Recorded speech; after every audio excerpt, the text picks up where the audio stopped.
இன்னும் ஸ்கூலுக்கு கிளம்பலையா? நீங்க செய்யணுமா, அதனால நான் ஸ்கூல்ல போய் முன்னால போய் பேசவே, அதனால இப்போ படிக்கிறேம்மா. சரி, சீக்கிரம் கிளம்பு, ஸ்கூலுக்கு லேட் ஆகுது. ஏன்னா நான் கிளம்பிதான் இருக்கேன், அதனால போயிட்டாரே.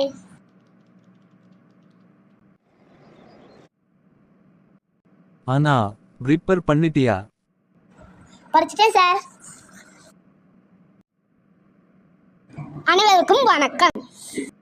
ஜனவரி 26 வந்ததாமே, ஜெயம் ஜெயம் மனசுக்குள்ளே தேசிய கொடி பறக்குது பாரு. மகிழ்ச்சி நிறைந்த எங்கள் ஊரு, சட்டம் தந்த அம்பேத்கர், சின்ன தந்த தலைவர்கள், ஒற்றுமையாய் வருவோமே, இந்தியாவை நேசிப்போமே. இந்தியாவே எங்கள் பெருமை, ஜெய் ஹிந்த் வந்தே மாதரம்.